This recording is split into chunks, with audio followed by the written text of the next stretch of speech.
대부업체의 대출 이자가 연간 34.9%를 넘지 못하도록 제한이 되어 있었는데, 이 제한이 일몰제로 되어 있었기 때문에 지난해 말부로 그 이자 제한이 없어졌습니다. 그래서 지금 대부업체가 연간 수백 퍼센트 이자를 받아도 불법이 아니게 되었습니다. 그동안 대부업법상의 이자 상한이었던 34.9%도 선진국에 비하면 2배 가까이 높은 수준이었습니다. 살인적인 고금리로 수많은 사람들이 자살했던 일본도 지금은 이자 제한법을 강력하게 시행을 해서 최고 이자를 20%로 제한하고 있습니다.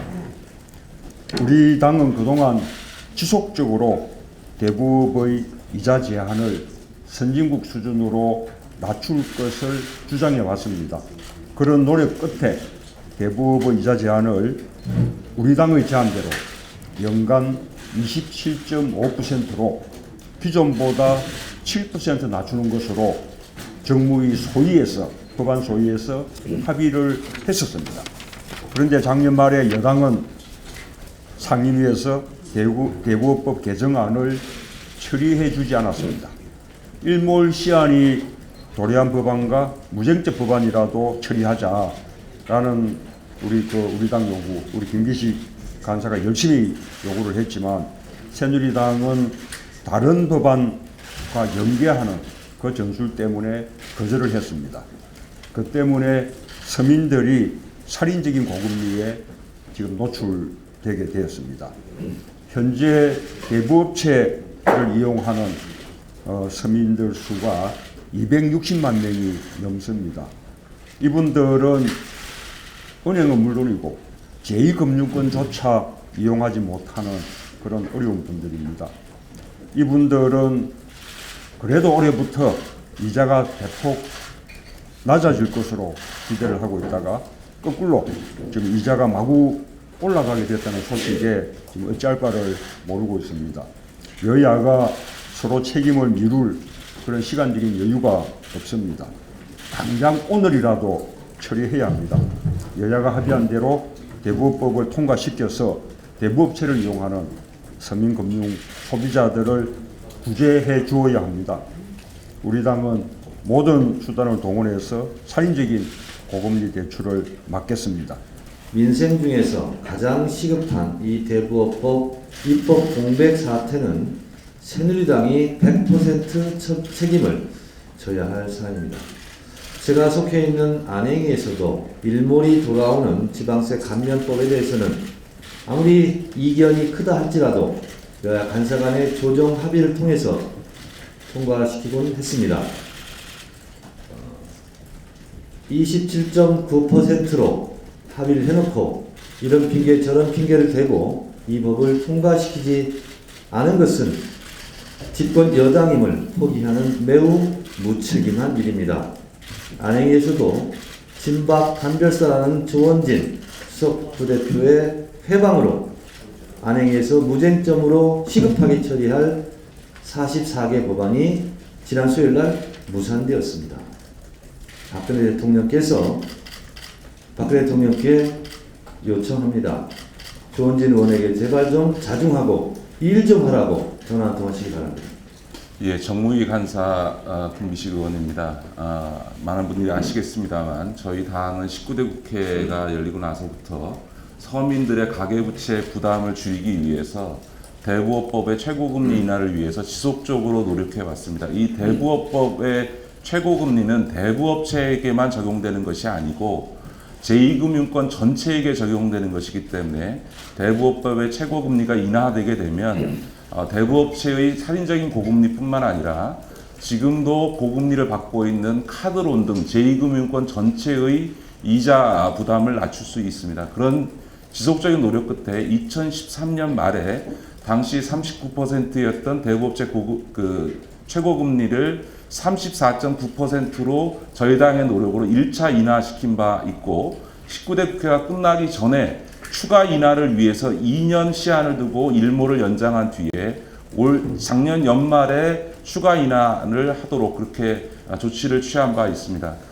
작년 11월 27일 저희 정무위원회 법안 소위에서는 법안 소위 마지막 과정을 통해서 대부업체의 대부업법 이자율을 27.9%로 인하하고 동시에 일몰되는 기초법을 2년 6개월 연장하는 등 약 80여 개 법안에 대해서 합의를 하고 나머지 쟁점으로 있었던 한국거래소나 서민금융진흥원 그다음에 임원보수 공개 등 이 나머지 법안에 대한 쟁점을 조정하는 과정에서 갑작스럽게 5시 반경에 정우택 상임위원장의 지시로 법안 소위의 법안 심사를 중단하라는 지시가 여당 간사에게 내려와서 그 당시에 금융위원장도 그 자리에 있었습니다만 오늘을 넘기면 12월 2일 예산안 처리 때 이 법안을 처리할 수 없으니 계속 협의해서 오늘 중으로 법안을 일괄 타결할 것을 요청했음에도 불구하고 당 지도부의 지시기 때문에 더 이상 협상을 진행할 수 없다라고 하는 김용태 강사의 일방적인 통보를 받고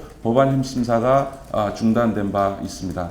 뒤에 확인한 것은 그 당시 합의됐던 대리점 거래 공정화에 관한 법률을 이후 예산안 처리에서 연계하기 위해서 12월 27일 저희 정무위에서 그것을 의결하는 것을 막기 위해서 법안 처리를 중단시킨 것으로 저희가 확인이 됐고요. 문제는 그 뒤로 11월 27일 이후로 여당으로부터 단 한 차례도 정기국회가 끝날 때까지 법안 심사를 요청받은 바가 없습니다. 그리고 12월 9일 임시국회가 소집된 뒤에도 계속 연락이 없다가 딱 한 번 12월 20일 날 약 10분간에 걸쳐서 여당 간사로부터 법안 심사 요청을 받았습니다. 그때 제가 그 자리에서 저희 당에서 요청했던 여러 법안에 대한 거론을 했으나 그거에 대해서 여당이 못 받겠다고 해서 제가 최종적으로 그렇다면 일몰이 다가오는 대부업법과 기초법 그리고 합의된 80여 개의 미쟁점 법안을 우선 처리하고 쌍방간 주장하고 있는 법안은 2월 달에 처리할 것을 역제안했습니다만 이 점에 대해서 그 자리에서 김용태 간사가 법안의 일몰을 감수하겠다. 정부 여당이 요구하는 법안을 일괄 처리해 주지 않는다면 이 무쟁점 합의 법안과 일몰 법안 처리를 할 수 없다. 일몰되는 것을 감수하겠다라고 이야기했습니다. 그리고 기자들께서 아시다시피 그 뒤로 제가 3차례에 걸쳐서 거듭 합의된 미쟁점 법안과 이 대부업법, 기초법 등 일몰 법안의 우선적 처리를 요청했음에도 불구하고 지금까지 단 한 차례도 여당에서 이 법안 처리와 관련된 협의를 요청해 온 바가 없습니다. 아무리 정치가 반대가 있고 서로 정치적 이익을 추구하기로서니 시민의 생활을 볼모로 이렇게 할 수 있는지 정말 모르겠습니다. 요즘 우리 시민들은 돈을 빌릴 데가 없어서 매우 힘듭니다. 지난 2년간 시중은행의 지점이 352개가 없어졌습니다. 가계부채가 1000조에서 1200조로 늘었습니다. 반면에 재벌 계좌에는 사내 유보금이 130조가량이 더 쌓였습니다.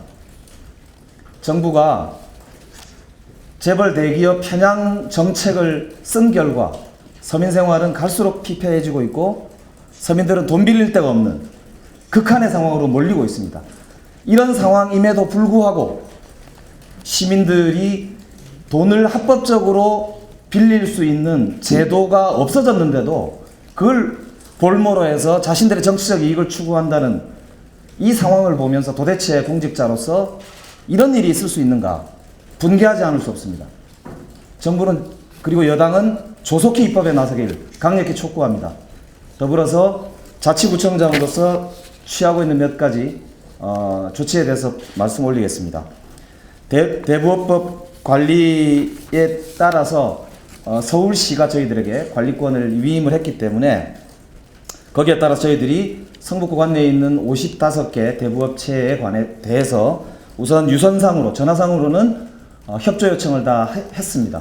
오늘 중으로 공문으로 협조 요청을 할 예정입니다. 우리 행정적으로는 전담반을 지역경제팀을 중심으로 꾸리고 신고센터를 운영하고 있습니다. 서울시 민생치매 신고 시스템 눈물 그만이라고 하는 시스템과 연계하고 다산콜 센터 120, 120이죠. 연계해서 운영하고 24시간 운영하면서 상황실과 연계하도록 시스템을 짰습니다. 더불어서 안내문을 제작해서 유관기관과 동사무소 그리고 각급 이 행정관서에 배포하고 시민들에게 홍보할 예정입니다. 마지막으로 구금고인 우리은행과 협조해서 아주 긴급한 소액 대출에 필요한 사람들, 특히 롤오버가 긴급하게 필요한 분들에 대한 대책을 마련하고자 오늘 우리은행 관계자하고 면담을 잡아놨습니다. 앞으로 민생 챙기는데 끝까지 책임을 다하겠다는 말씀 올리겠습니다. 관내 대부 업체가 76개 영업점이 있는데 이들에 대해서 1월 1일자로 다음과 같은 게시물을 영업점 앞에다가 하고 있습니다. 이 당 업체에 대한 행정 지도를 통해서 이전 실효 전 최고 금리인 34.9% 이상을 받지 못하도록 행정 지도했다는 사실을 게시를 해서 소비자들이 피해가 없도록 하고 또 업체들로 하여금 최고 금리를 초과하여 초과적인 이윤을 얻지 않도록 하는 그런 견제의 행정 지도를 하고 있다 말씀드립니다. 저희 군은 현재 사회적 경제과를 신설을 해서 사회적 금융팀을 1월 1일자로 운영을 시작했습니다. 그리고 앞으로 사회적 경제기금 속에서도 이렇게 불법적인 채권 추심이라든가 과도한 빚에 시달려 있는 그런 주민들을 구제할 수 있는 여러 가지 기금 활용, 또 상담센터 운영 이런 것들을 통해서 빚으로부터 그 족쇄로부터 주민들이 벗어날 수 있도록 교육하고 상담해 나갈 예정입니다. 예, 뭐 서울시는 대부업 등록과 관리 감독 권한을 구청에 재위임한 상태이긴 한데요. 여전히 책임성을 가지고 각 구청에 지금 성북구청장님과 은평구청장님께서 말씀하신 이런 조치들을 취할 수 있도록 여러 차례 요청을 했고 그리고 그게 잘 이루어지고 있는지 확인하고 있고요. 근데 지금 금융위원회에서는 자본금 100억 이상의 대형 대부업체 감독 권한이 있는데 사실 거기서 이런 위법 사항이 이루어질 가능성은 별로 높지가 않고 각 구청이 관리하고 있는 대부업체를 보면 사무실이라고 할 것도 없이 일반 자기 집 주소를 그냥 등록지로 해서 등록한 대부업체가 상당수 있습니다. 그런 경우에는 이용자들이 지금 대부업체 금리가 어떻게 된 상황인지를 정확하게 모를 경우에 뭐 법이 바뀌었다든지 이렇게 속여서 50%, 60%, 심지어 100%를 받아갈 수도 있는 상황이라서 저희로서는 상당히 심각한 상황이라고 보고 있습니다. 그래서 일단은 대부업체를 통한 행정지도나 점검을 먼저 하고 있지만 사실은 이용자분들도 이 정보를 충분히 알 필요가 있겠다는 생각이 있어서 보도자료를 배포했고요. 그리고 각 언론사에 여러 보도가 이어지고 있어서 참 다행이라는 생각이 듭니다. 더구나 오늘 이렇게 더불어민주당에서도 이런 대표님께서 나오셔서 직접 이렇게 기자회견까지 하실 정도로 관심을 보여주셔서 더 감사한 말씀 드리고 싶고요. 그래서 뭐 기자분들도 여기 많이 오셨는데 일단 이용자들 대부업체를 이용할 만한 분들이 지금 사정을 정확하게 아는 게 좀 필요할 것 같습니다. 그리고 서울시는 뭐 그런 사정들을 더 알려내고 그리고 대부업체들에 대한 현장 점검을 통해서 위법 상황이 없도록 한치의 빈틈도 없이 조치할 수 있도록 노력하겠습니다. 우리가 2002년도에 대부업법을 만들게 됐습니다만 당시 대부업법을 만들 때 지하자금을 양성화하자라는 논리로 대부업법을 만들게 됐습니다. 근데 결국은 지하자금 양성화가 아니고 외국 자본이 특히 일본계 자금들이 우리 서민들이 고혈을 짜는 시장이 되었습니다. 이건 이 대부업 시장 자체가 아주 심각한 문제가 있다라는 걸 잘 보여주고 있다. 그렇게 말씀드릴 수 있습니다. 우리가 대부업법 만들 당시 일본의 대금업법을 모델로 해서 만들었는데 일본은 그 이후에 제도 개혁을 통해서 이 대금업 시장의 부조리, 고금리를 완전히 뿌리 뽑았습니다. 우리가 일본이 했던 그 대부업 시장 개혁을 못할 이유가 없습니다. 지금이라도 당장 대부업 시장 개혁을 통해서 고금리를 뿌리 뽑고 우리 서민들이 고금리 때문에 자살하고 고통받는 일이 없어지도록 하루속히 제도를 바꿔야 되겠습니다. 정부 여당은 즉각 대부업 시장을 정상적인 시장으로 만들고 고금리를 뿌리 뽑는데 나서줄 것을 촉구합니다.